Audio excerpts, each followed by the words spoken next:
জয়গুরু জয়গুরু জয়গুরু পেজের সকল দর্শক এবং গুরুভাই গুরুবোনদের জানাই মধুর জয়গুরু সম্ভাষণ।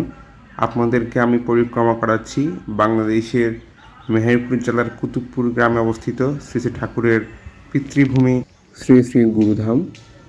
চলুন গুরুধামে তরুণ দিয়ে আমরা প্রবেশ করি। তরুণ দিয়ে প্রবেশ করলে হাতের ডান দিকে প্রথমেই আমরা দেখতে পাবো শ্রী শ্রী মা সুধাংশুবালা কর্তৃক রোপিত সেই প্রাচীন বিল্ল বৃক্ষটি মানে বেলগাছটি, যা মা ভৈরব নদে স্নান করতে গিয়ে আসার পথে একটি ভাঙ্গা বেলগাছের ডাল এনে নিয়ে এই কুতুবপুরের মাটিতে রোপণ করেন। সেখান থেকেই এই ফলবতী গাছটি এখনও বিদ্যমান হয়ে আছে, যা একটি অলৌকিক লীলা এবং মহিমার নিদর্শন। শ্রী শ্রী ঠাকুরের জন্মোৎসবের সময় অনেক ভক্ত শিষ্যকে আমরা দেখি এই গাছের ডাল টেনে টেনে পাতা ছিঁড়তে, যা খুবই গর্হিত একটি কাজ আমার মনে হয়। এর নিচে কিন্তু অনেক পাতা পড়ে আছে, আপনার চাইলে এখান থেকে সংগ্রহ করতে পারেন। যা হোক, আমরা আর একটু এগিয়ে যাই। তো আমরা দেখতে পাচ্ছি আমরা 1 বছর আগে যে আমাদের গুরুধামের সেবায়েত শ্রী শ্রী অখণ্ডানন্দ সরস্বতী মহারাজ, ওনাকে আমরা হারিয়েছিলাম। ওনার একটি শোক ব্যানার এখনও এখানে আছে, সম্ভবত জন্মোৎসবের সময় কেউ এনে লাগিয়েছিল। এরপরে আমরা দেখতে পাচ্ছি গুরুধাম উদ্ধারকারী শ্রীমৎ স্বামী অদ্বৈতানন্দ সরস্বতী মহারাজের একটি ভাস্কর্য, যেটি ব্যক্তিগতভাবে আমার খুবই পছন্দ না এটার প্রেজেন্টেশনের জন্য। কেমন একটা খাঁচা, মানে কেমন একটা খাঁচা খাঁচা একটা ভাব দেয় আর কি, যেটা দেখতে ভালো লাগে না। ওনাকে অন্যরকমভাবেও শ্রদ্ধাজ্ঞ যাওয়া যেত, এটা আমি সবসময় বলে থাকি। আজও বললাম, কারোর যদি সম্ভব হয় এই জিনিসটা সংস্কার করার আমি অনুরোধ করব। এরপর হচ্ছে শ্রী শ্রী চণ্ডী মণ্ডপ, যেখানে আমাদের ঠাকুর মহারাজ শৈশবে প্রথমবার দর্শন করেছিলেন মা চণ্ডীকে, যেটি উপরে স্বামী অদ্বৈতানন্দ মহারাজের নামে ভবন হিসেবে অঙ্কিত আছে। এছাড়া আমাদের মঠের যে লোগো তা দেখতে পাচ্ছেন। এর পাশে হচ্ছে আগে যে শ্রী শ্রী ঠাকুরের মূল ভিটা ছিল, যদিও সেই মূল ভিটাটার আগে এখন কোনো কিছু অবশিষ্ট নেই। তবে আমি মনে করি যে চাইলে সেই মূল ভিটাটাকে অবিকৃত রেখে তাকে চারপাশে ঘিরে এই এখন যে ভবনটা করা হয়েছে তা করা হতো। ভবনটার নকশা কিন্তু খুবই সুন্দর, কিন্তু তারপরে একটা মূল জিনিসের তো একটা আবেগ নিয়ে আলাদা থাকে। তো যাই হোক, এখানে শ্রী শ্রী ঠাকুর মহারাজের শয়নকক্ষ আছে। এখানে আগে যে পূর্বের যে ভবনটা ছিল সেখানেও ঠিক এই জায়গাটাতেই শ্রী শ্রী ঠাকুর মহারাজের শয়নকক্ষ, যে শয়নকক্ষের জানলা দিয়ে ঠাকুর মহারাজ সম্ভবত মাকে দর্শন করেছিলেন তা আছে। এবং এখানে ঠাকুরের খড়ম, সাথে ঠাকুর মহারাজ যে তামাক সেবার যেটা লীলা আছে সেইটা স্মৃতিস্বরূপ একটি এরকম ডিবার মতো রাখা আছে কাঁসের, ঠাকুরের পবিত্র খড়ম।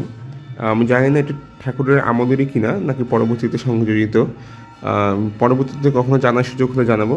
এখানে আমরা দেখতে পাচ্ছি শ্রী শ্রী ঠাকুর মহারাজের শৈশবে বা কৈশোরে থাকা অবস্থাতেই এই গুরুধাম ভিটায় যে রান্নাঘরটা ছিল, পাকশালা যেটাকে বলা হতো, সেই পাকশালা এখানে সম্ভবত মা নিজেও রান্না করেছিলেন, কিংবা ঠাকুর পরিবারের অন্যান্য যেসব মহিলারা ছিলেন তারাও হয়তো এখানে রান্না বান্না করতেন। এখানে আনন্দ কর্মচারী, উনি আমাদেরকে দর্শন করাচ্ছেন রান্নাঘরটা।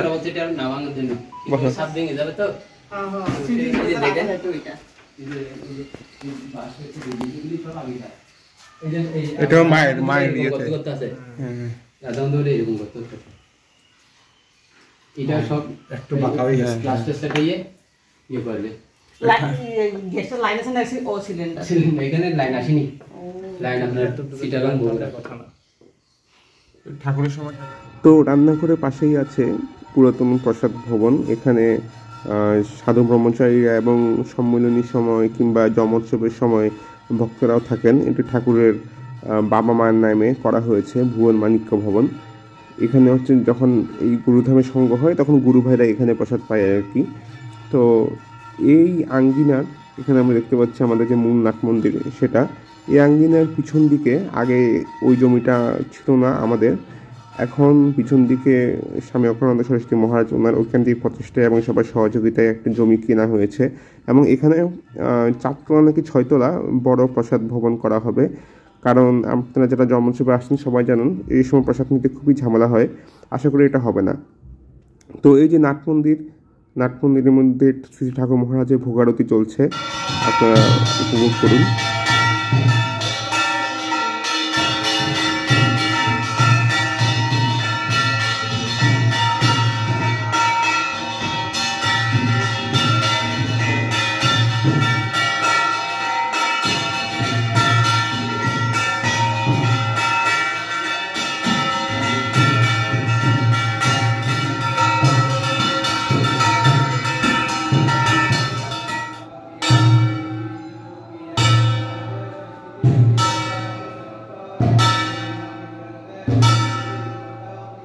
শ্রী শ্রী ঠাকুরের নিজের ব্যবহৃত লাঠি এবং এই যে চিমটা দণ্ড, যেটি পুরীর যে নীলাচল কুটির আছে উড়িষ্যাতে অবস্থিত, সেখান থেকে গুরুধাম সাহেবের স্বামী অখণ্ডানন্দ সরস্বতী মহারাজকে প্রদান করা হয়েছিল।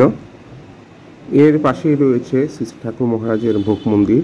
তো তখন ঠাকুরকে ভোগ দেওয়া হয়েছিল, তাই আমরা তা আর দেখাচ্ছি না। তো এটাই আমাদের শ্রী শ্রী গুরুধাম, একটি শান্তিময় জায়গা। এই প্রশান্তিময় জায়গায় আপনাদের সকলেরই পরিক্রমা করার অবশ্যই একটা কর্তব্য। অন্তর্জীবনে একবার হলেও শ্রী শ্রী গুরুধাম আসবেন, পরিক্রমা করবেন, এর অপূর্ব সৌন্দর্যটা উপভোগ করার চেষ্টা করবেন, অনুভব করার চেষ্টা করবেন। এছাড়া কুতুবপুর গ্রামের আশেপাশেও অনেক সুন্দর সুন্দর জায়গা আছে। আপনাদের সবাইকে দেখার আমন্ত্রণ জানিয়ে আমি বিদায় নিচ্ছি। জয় গুরু, জয় গুরু, জয় গুরু।